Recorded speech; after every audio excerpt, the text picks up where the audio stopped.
GSL without our wolf.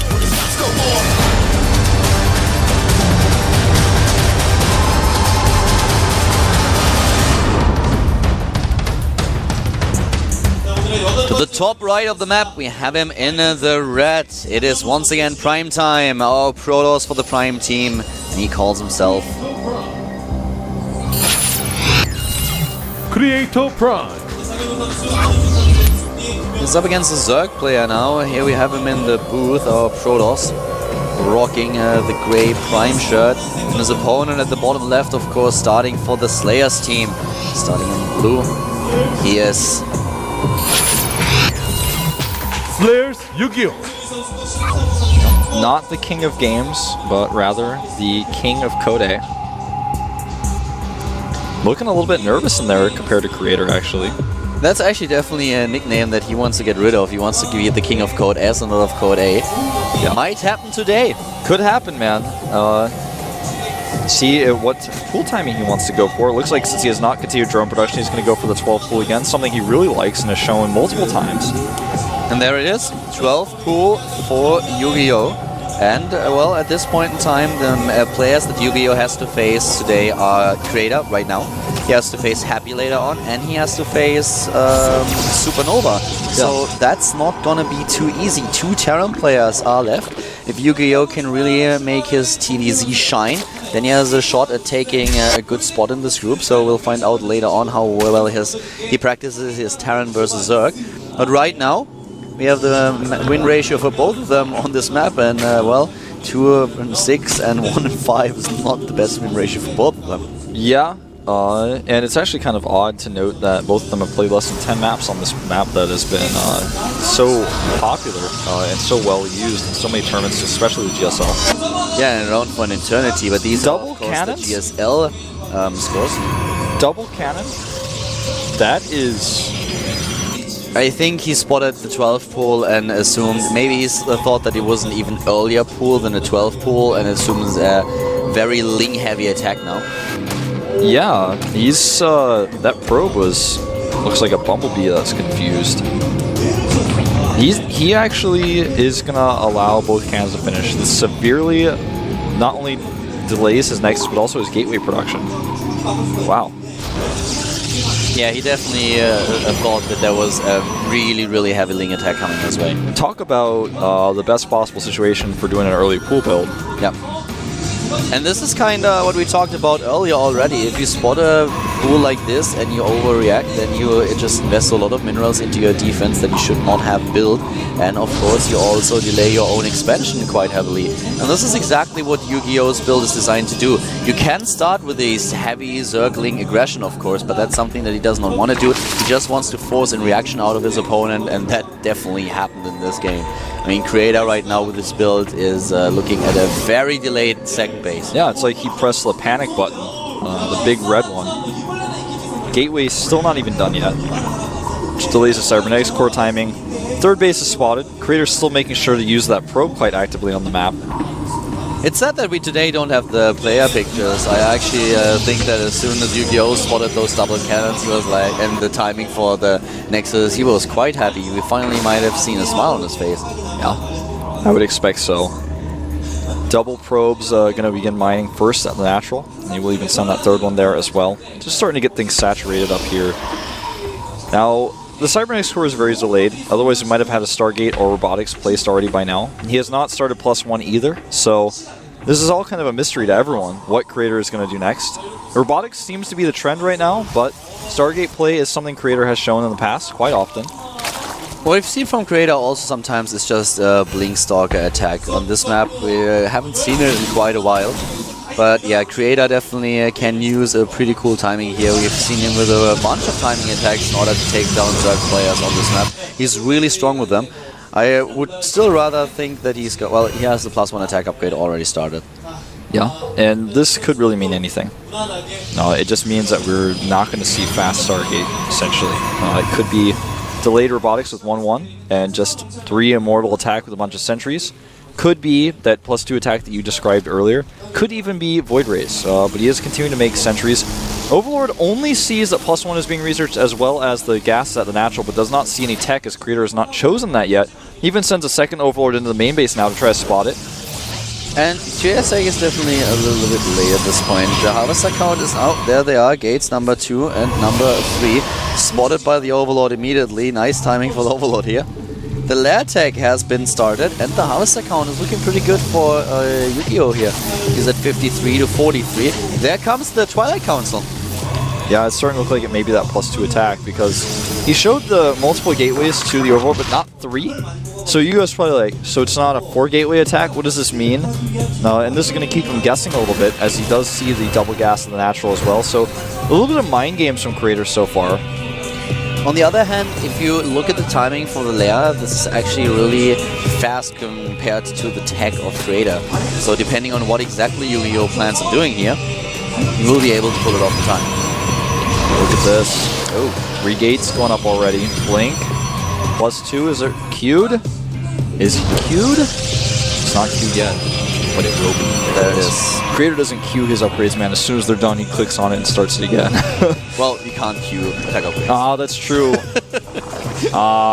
You've played this game before, right? I know, but I'm just... I'm so sorry. I'm sorry to everyone. I'm gonna have to give a speech later about this. We'll get you a coffee during the break, don't The thing worry. is, the crucial thing to note is that without +1 research, you cannot start +2 research. You cannot skip that. Don't worry about it. This is like when I forgot the Singularity Charge upgrade name. I can't live it down. Huge Ling numbers for YugiOh once again, going up to 49 in fact.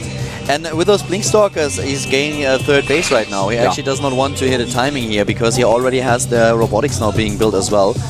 And this looks more like he's going for a 3rd base and just wants to have this mobility in order to bounce between the bases and defend. Well, Creator's Army Man is about to get cornered and killed. Oh, he moves back.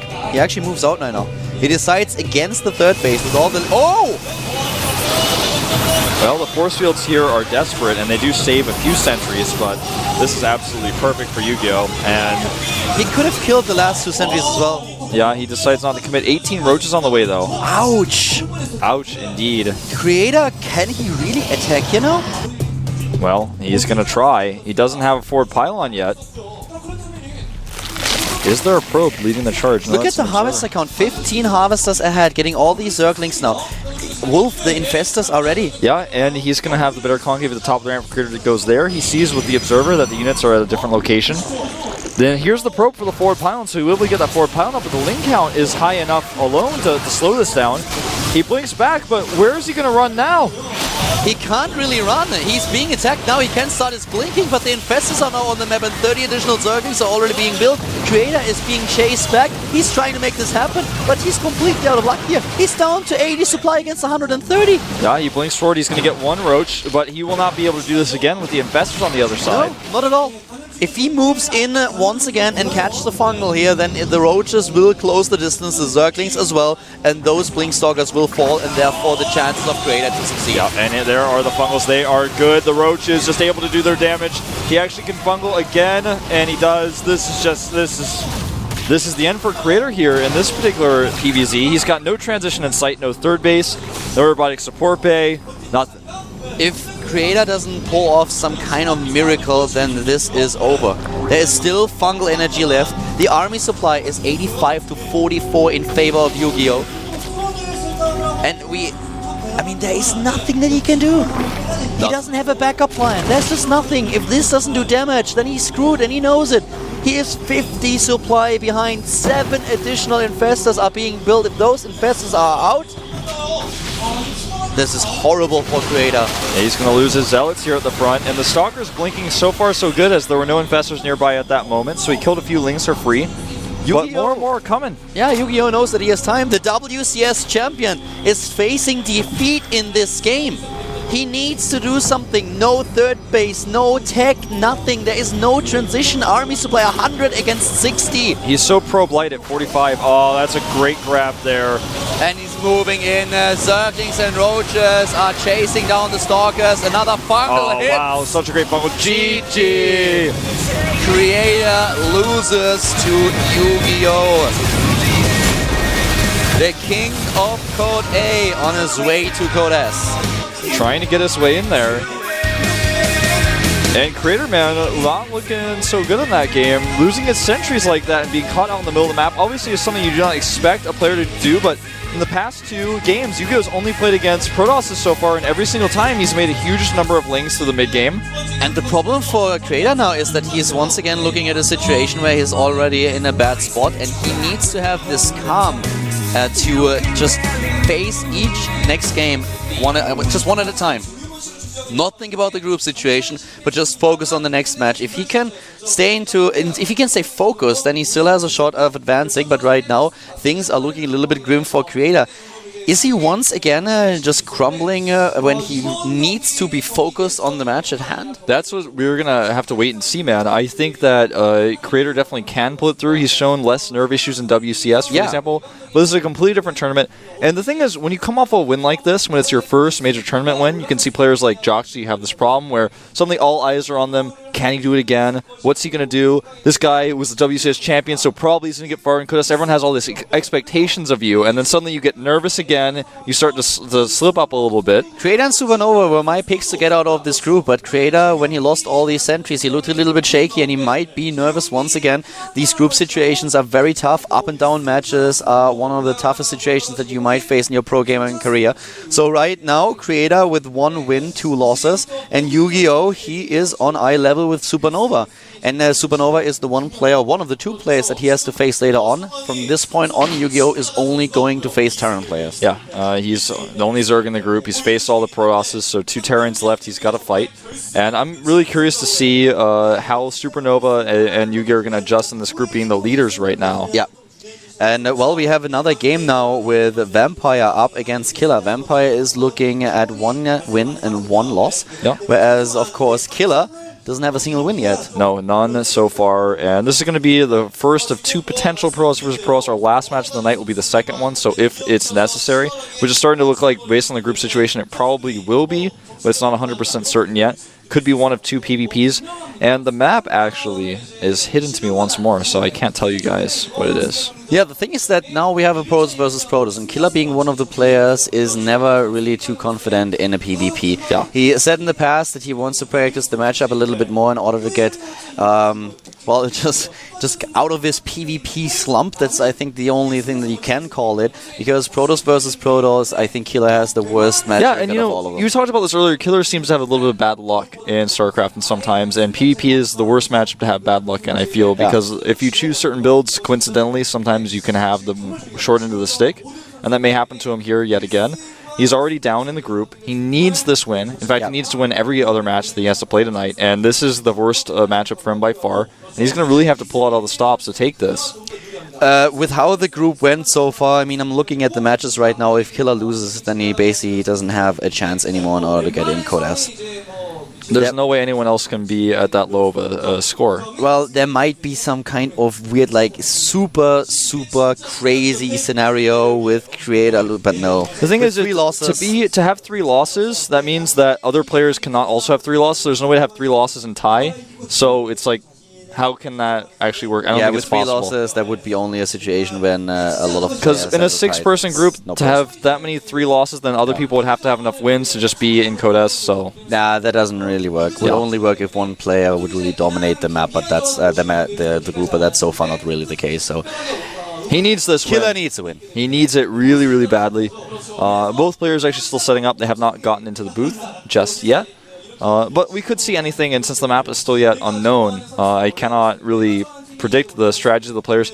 Killer, though, has an aggressive playstyle. He's not afraid to do 1 Colossus push, do a Warp Prism, 4-gate all-in, for example. Playing in the late game is something he has shown, but it's just not really his style. We have, by the way, another Protoss versus Protoss coming up in our next set of games, and it's going to be Creator against Killer. So we have 3 PvPs today, of course, in total. Oh, that's right, because we have 3 Protoss. Yeah, exactly. Okay.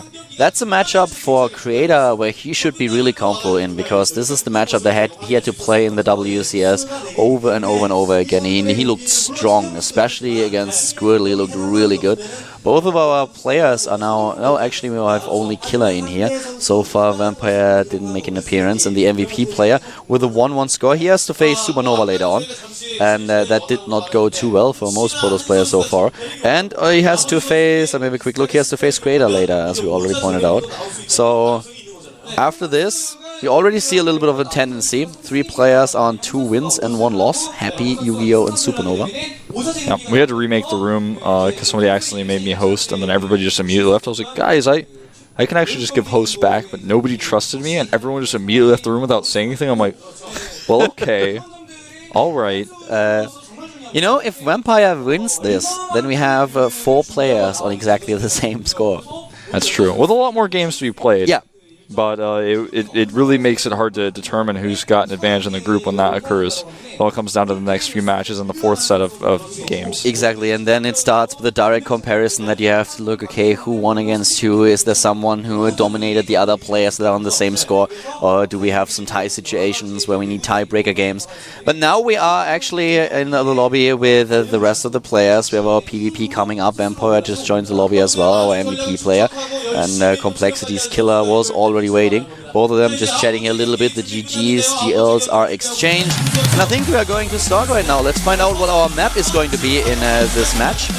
The Killer's saying that he thinks that he can't go up. He can't actually get into the Dakota. That's what he's saying in the lobby. Having a bad attitude actually here about his... Or bad outlook, I should say.